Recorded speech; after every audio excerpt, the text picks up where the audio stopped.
Welcome back, everyone. I am Ngozi Alebu. You're watching This Week. Now, next is the first quarter report of the National Bureau of Statistics, NBS, which indicates that Abuja has overtaken Lagos as Nigeria's top destination for foreign capital inflow. Now, the NBS report reveals that the Federal Capital Territory, that's the FCT, attracted $3.04 billion in capital importation during the first quarter of 2025, surpassing Lagos, which drew $2.54 billion in the same period. Now, this marks the first time that Lagos has lost its long-standing position as the country's #1 hub for foreign investment. Following Lagos were Ogun State, Oyo, Kaduna. Now, overall, Nigeria recorded a total capital importation of $5.64 billion in Q1 of 2025, a 67% increase from the $3.37 billion reported in Q1 of the previous year, 2024. Now, according to the NBS, portfolio investment accounted for the largest share of $5.20 billion. Now, FDI, foreign direct investment, was the lowest contributor with $126 million. Now, capital importation during the reference period originated largely from the UK, followed by the Republic of South Africa and Mauritius. Now, to help us break it all down, we have joining us in the studio economic development expert, Dr. Akin Ogunsola. Thank you so much for joining us. You know, ordinarily, we really should be excited that that Abuja, the seat of power, yes, you know, has overtaken Lagos, the commercial hub, the financial hub of the nation, a state with over 20 million residents. You have the capital market there.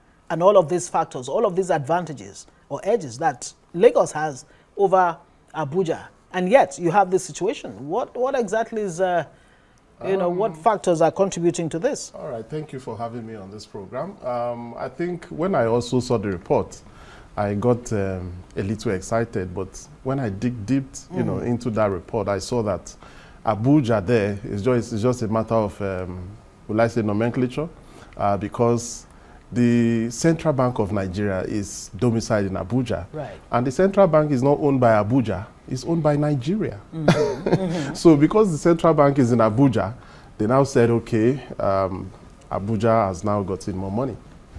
And that's what it's all about. Yes, because so it's not like Abuja is doing anything right to be attracting foreign investment. Anyway, it's not even foreign direct investment. It's portfolio investments we're talking about. Portfolio investment. Yes. And to further break it down, now this portfolio investment report stated that about 55% of this portfolio investment that came in was to the banking sector.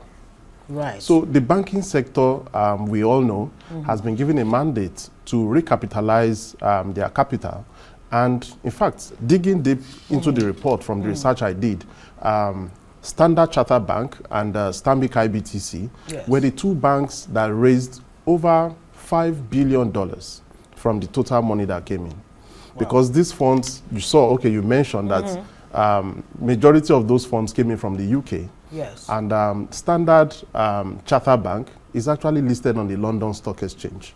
So they raised capital from the London Stock Exchange to meet up with the recapitalization demand they have here in Nigeria. Right. And the funds now are deposited in the Central Bank of Nigeria. Which is in Abuja. Which is in Abuja. Which is domiciled in Abuja. So you get the gist now. So and then, of course, I mean, led by the banking sector, $3.12 billion. That's about 55%, like you stated. 55%. And then the finance sector. And I'm wondering, what's the difference between banking sector and finance sector? Very good. We'll explain that. And then, of course, the manufacturing sector is the lowest, attracting a measly $129 million, barely 2%. Yeah, the manufacturing sector actually accounts for the foreign direct investment, actually. Right. And the report states that the foreign direct investment actually dropped this time around, year on year, compared to first quarter of Q1 of 2024. So it means that foreign direct investment is not growing, but capital inflow is what is actually coming in as a result of the reforms in the banking sector. Now, the finance sector is the next, which brought in about $2.5 billion. Now, the finance sector is different from the banking sector. And then that's where Lagos also had a big share. That's where Lagos has been, bringing in a lot of investment. The finance sectors majorly have their headquarters in Lagos. And the finance houses, such as the loan, there are some companies in Nigeria, I don't want to mention them, that actually gives loans, apart from the banks. Yes. And they give out loans online, for people that want to start business. They do financial investment decisions and appraisals for people. They also bring in funds. And they have been licensed by the central bank to actually give out loans. So they also get funds from outside the country, to the country for us to do business with. So those are the finance sector. They have most of their headquarters in Lagos, just like I said. Yes. And that's where Lagos also have an edge to over other states of the country. This report overall, which aspects of it is more troubling to you? There are 36 states in Nigeria. Only 6 were able to attract any kind of investment. Well, in this case, foreign portfolio investment. Ekiti State, I'm still arguing as to whether the figure from the NBS, the National Bureau of Statistics, is actually correct. Ekiti was only able to attract barely $4,000. Dollars, yes. And what exactly does that mean? Just in the first quarter. And when you look at it, 30 states have not even attracted $1 in terms of Q1 of 2025. What is that indicative of? Yeah, the signal is not good for the country. Despite that, we have a lot of money now in the banking sector, but other sectors are actually not doing well.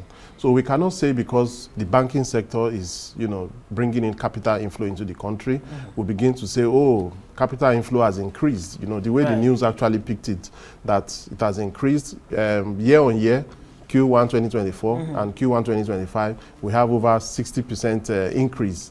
So they are now celebrating that. But looking at it from the angle you are coming from, it's not a good statistics for us, because it shows that investment was actually down, in the first quarter, especially the foreign direct investment. It actually went down.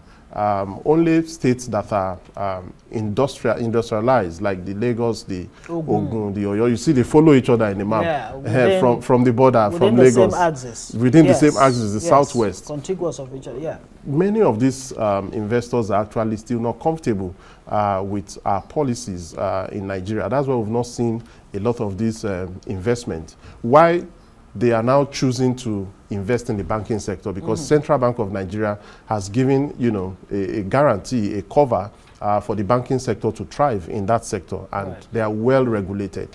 So investors rather, instead of going into the other FDI areas of, manufacturing, service sector, and other sector, they prefer to go into a more secured sector, which is the banking sector. But is that mutually beneficial for Nigeria and these foreign investors in terms of the value to the economy? Oh, yes. There's a mutual. What way exactly does it investors are interested in putting their money where they will get returns on their investment. That is one. Secondly, where their investment is going to be secured. So the only place that they have seen in Nigeria now that is quite safe for them to invest is the banking sector. Yeah, that's why I ask if it's mutually beneficial. Yes, both it for is. the investor and the Nigerian economy at the end of the day. Yes, it is. Okay, in what way exactly? Very good. Now, it is beneficial to Nigeria that we have a lot of money now in the banking sector for businesses to go and, get funds to start up businesses locally. Now, the local investors have access to funds, from these finance houses, finance sector and the banking sector, for them to access loans, because now this money is not just going to be kept in the central bank. They need to give these monies out, so that as a result of people taking loans and paying back loans, remember the interest rate is still high. Yeah. The high double digits. It's still high. Yes. And then the funds are now there, excess fund now in the banking sector and the finance sector. So once these funds are issued out, the economy is going to be, boomed as a result of injection of funds into the economy. And then the investors too, they are going to have more returns on their investment. So it's a win-win situation when it's the banking sector, and they also find a kind of safety in that sector. So that's why we see them going into the banking sector. Now, with Abuja taking over, and I'm looking at the chart, it looks like there was, from 2023, it was beginning to be clear that something was happening in Abuja in terms of foreign investments. Yeah. I mean, you had Lagos, garnering $650 million in Q3 of 2024, actually. Okay. And then FCT, got about 600 million. And then in the Q4 of 2024, Lagos got 3 billion. FCT 1.85 billion. In Q1 of 2025 that we're talking about now, it now, now. Yeah, they meet, and Abuja actually, goes ahead. Is it sustainable for Abuja to continue to, lead in terms of foreign? Obviously, it is not sustainable. Is it even desirable? It's not sustainable. That's the first thing. Because the recapitalization policy of the central bank has a deadline. Right. And once we get to that deadline, we will see capital inflow actually drop, because now the monies have now come in. So no further money will be coming in. So it's not sustainable for Abuja to continue to lead, because we don't have much industries here, unlike Lagos. We don't have so much businesses in Abuja, unlike Lagos. So I think it's just a matter of record that, okay, for the first time, and maybe probably, okay, the Q2 also, we still see Abuja might still take the lead in Q2, because more of these funds will still come in through the, the capital inflow from international banks that are in Nigeria. You remember the Guarantee Trust Bank also did well in the Q4 of 2024, because GTCO now, they are also listed on the London Stock Exchange, and then they were able to raise some capital from that market and then bring it to Nigeria for the recapitalization. How exactly can Nigeria be better placed to compete favorably for capital inflow, especially when it comes to foreign direct investment? What do we need to be doing? What do we need to get right for Nigeria as a whole to be, to actually be a foreign investment destination? Very good. We have been saying it. The president has been going from country to country to invite investors, but yet we've not really seen them coming in. What we actually need is security. Right. Most of these foreign investors are afraid that Nigeria's economy is actually volatile in terms of financial security now. The policies of the central bank vis-a-vis the fiscal policy are not, in sync. They are not syncing together. The CBN is actually giving its own policy on one side, trying to fight inflation and all that, bring down, the liquidity ratio and all that on one side. But the fiscal policy on one side, we see the government sharing big money, trillions of naira, at FAC. And the state governors are having a lot of money with them, but yet we are not seeing a lot of what they're actually using the money to do. So you see, investors are looking at all these statistics, and they are trying to use it to make informed decision as to where to put their money. So the economy is still volatile, despite what the central bank and also the federal government is doing on the other side. So maybe as we go into Q2 and Q3 before the end of 2025, if things begin to stable, because we've seen the naira being stabilizing. We also see that CBN also in their last MPC meeting decided to retain the rates just to be on the safe side. Ordinarily, they're supposed to bring it down because things are, getting down, but they decided to retain it for safety. So possibly the MPC meeting will see interest rates going down, because inflation has been going down also gradually. So I think investors are waiting for a particular time. The ordinary man on the streets actually agrees with you that inflation is going down gradually. I'm talking data now. I'm talking data, but realistically, on the streets, if we must say the truth, we'll see prices of some commodities actually dropping. Like price of rice has dropped. Rice used to be 80,000, but now rice is around 64,000, 65,000 naira. Price of meat used to be 7,000. 7,000 a kilo. A kilo, but now it's about 6,000, 6,005 a kilo. I still got 7,000 a kilo last there is marginal reduction, though we might not feel this reduction, very well in our pockets. But there is marginal reduction. Fuel price actually went down, but recently, so probably it will affect the inflation data for August 2025. But these things are actually real. Those figures are not formed. I'm very curious, and that this is not because I'm from the southeast. There is no state in the southeast that attracted any form of foreign investment in this, period that we're talking about, Q1 of 2025. What do you think is going on there? Because you'd think ordinarily that the southeast, at least some, major aspects of the south, Aba, Onitsha, Oka, and what have you, where there's a lot of business and all of that going on, that you expect that some, form of investment should be coming in. What do you think the direction that both government at the subnational and at the national have faced now is infrastructural development, not industrialization. Now, I need you to say that again. The subnationals right. and the federal government, the direction they are faced now in the economy is infrastructural development. They want to build roads. They want to build new government house. They want to build all the buildables with their funds. They are not talking about building, reinforcing security for investors to come in to invest. They are not talking about, making power more stabilized so that people can invest into the economy. So the direction at which they are facing actually calls for a pause for foreign investors. So the subnationals, the governors and the president need to actually look at investment towards giving good conducive environment for businesses to thrive. That is what will make foreign direct investment to come in. Not just about building roads, building bridges and all those things. They are good. They are good actually, but this is not what the investors are looking for. Investors are looking for financial security. If I put in my $1 million into any state in the southeast, am I sure of getting the money back? How am I sure I'm not going to make a loss? The rate of unemployment in Nigeria also causing the level of corruption.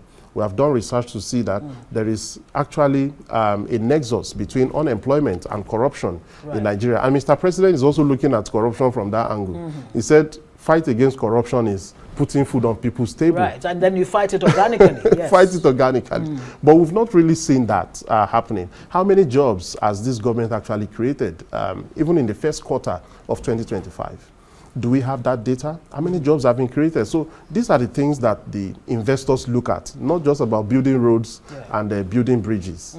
Even though some would say this construction work actually provides jobs. Let me, taking a look at this list of the 6 states, I think we should still underscore the point that there's a need for subnationals to begin to think really seriously outside, the box, to not only attract local investments in their domains, but foreign investments. I mean, look at Ogun State, for example. It is an industrialized state to a large extent compared to others.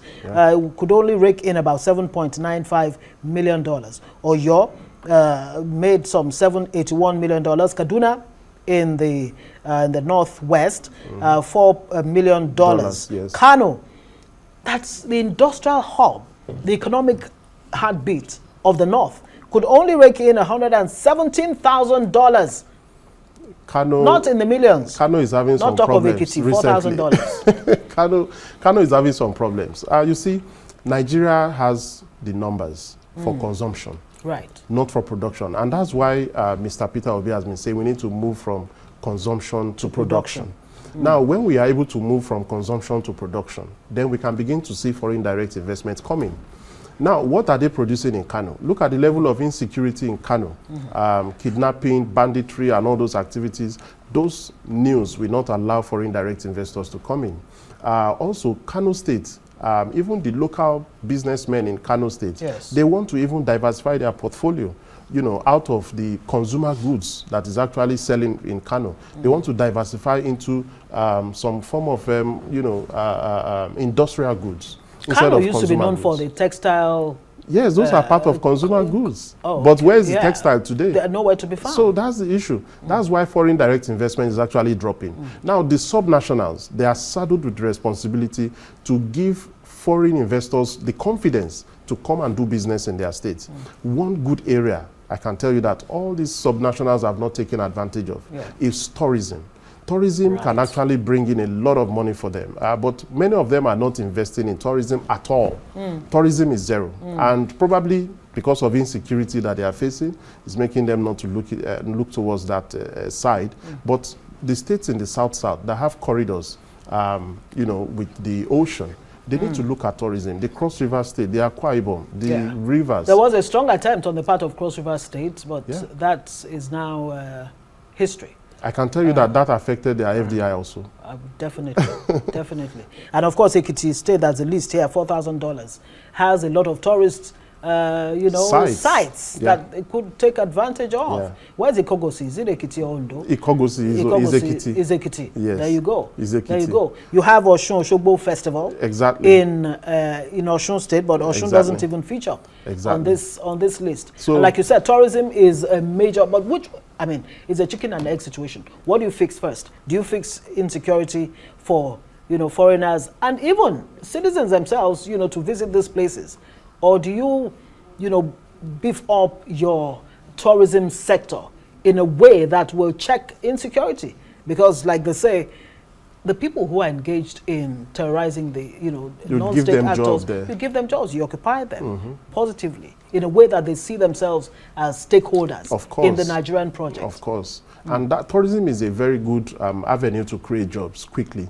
And we've seen different countries all over the world tap into tourism to create jobs for their people. So if the subnationals can actually look into that direction, not just about, but I doubt if that can happen because most of them are looking at 2027 now. So they are not looking towards that side. So, well, we just pray that something happens and something change. There we go again. We have to pray. We have to pray for them to, look at governance from politics. From politics. Yeah.